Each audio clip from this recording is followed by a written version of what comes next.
Kalwedo Indanara. Perkenalkan, Beta Lady. Saat ini, Beta mau berbagi informasi tentang rumah tidak layak huni RTLH.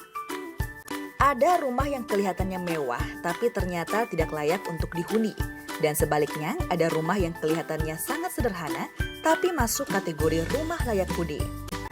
Pada saat pendataan nanti, bagaimana kita menilai suatu rumah itu layak huni atau tidak? Mari simak video ini sampai habis. Apa itu RTLH?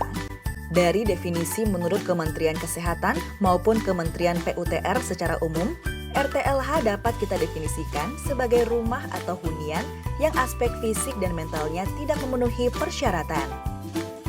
Apa saja persyaratannya? Dapat kita lihat dalam 3 aspek, yakni keselamatan dan keamanan konstruksi bangunan, kecukupan minimum luas bangunan, dan aspek kesehatan.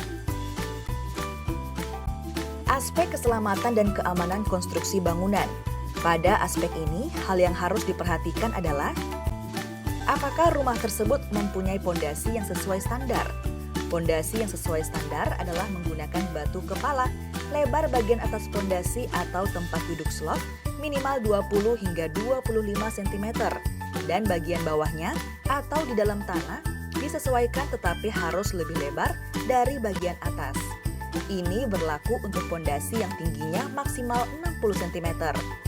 Untuk pondasi yang tingginya lebih dari 60 cm dapat menyesuaikan. Apakah rumah memiliki struktur? Struktur yang dimaksud meliputi slope, tiang, dan ring balok. Rumah harus punya slope. Slope tulangan pegang minimal besi 8 dan tulangan ikat minimal besi 8 dengan jarak maksimal 15 cm. Pembuatan kolom atau tiang minimal 15 cm x 15 cm. Tulangan utama besi 10, behel besi 8, jarak antar tiang maksimal 3 meter. Ring balok keliling. Ring balok minimal 12 x 15. Campuran beton adalah 1 semen, 2 pasir, 3 kerikil. Rangka atas atau kuda-kuda kayu pastikan ada ikatan. Bagaimana kondisi kerusakan material rumah? Apabila kerusakannya lebih dari 20% ukuran bangunan, maka rumah tersebut masuk ke dalam kategori rumah tidak layak huni. Bagaimana kondisi atapnya? Jika persentase atap bocor mencapai lebih dari 20%, maka artinya rumah tersebut masuk ke dalam kategori rumah tidak layak huni. Kecukupan minimum luas bangunan dan ketersediaan ruangan. Pada aspek ini yang harus diperhatikan adalah apakah ruang tidur terlalu padat. Menurut anjuran Menkes, kamar berukuran 8 meter persegi hanya bisa digunakan oleh 2 orang. Kamar 8 meter persegi artinya kamar berukuran 4x2, 3x2,5, dan 3x3 atau ukuran lain yang hasil luasnya berdekatan dengan angka 8 meter persegi. Apakah memenuhi ruang standar gerak minimum per orang? Untuk kenyamanan hunian, luas minimal per orang 7,2 meter persegi dengan tinggi ruang minimal 2,8 meter. Pada dasarnya, rumah yang layak huni memiliki luas minimum ruang sebesar 7,2 meter persegi hingga 12 meter persegi per orang. Itu artinya, jika ada 4 orang penghuni, maka rumah harus memiliki luas minimal 28,8 meter persegi. Apabila luasnya di bawah 28,8 meter persegi, maka hunian tersebut termasuk ke dalam kriteria rumah tidak layak huni. Hal ini karena masing-masing penghuni akan kesulitan bergerak dan tidak bisa mendapat ruang privasi. Kriteria rumah tidak layak huni yang satu ini juga dapat menciptakan sirkulasi udara yang buruk. Tunggu dulu, standar yang lama. Kalau menurut Undang-Undang Nomor 1 Tahun 2011 tentang Perumahan dan Kawasan Permukiman, dalam pasal 22 ayat 3 disebutkan bahwa standar luas per orang 9 meter persegi per orang. Apakah tersedia ruangan wajib? Ada 3 ruang yang wajib dimiliki oleh sebuah hunian, yaitu kamar mandi, kamar tidur, dan dapur. Apabila ada satu ruangan yang dihilangkan atau tidak ada, maka itu sudah tergolong sebagai rumah tidak layak huni. Aspek kesehatan. 1. Pencahayaan alami tidak mampu menerangi seluruh ruangan. 2.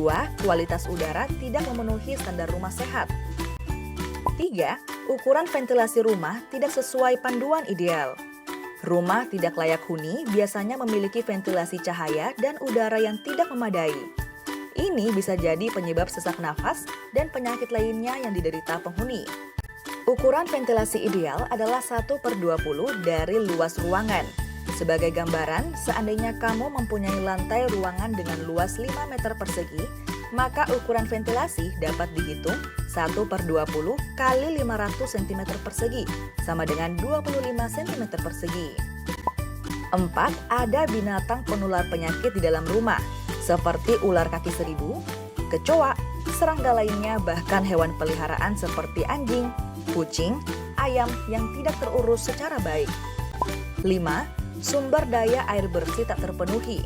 Untuk air bersih harus ada air PDAM atau sumber air bersih seperti sumur resapan.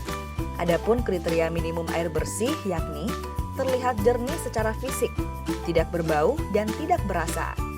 Akses air minum harus mudah dijangkau dari sisi waktu dan jarak.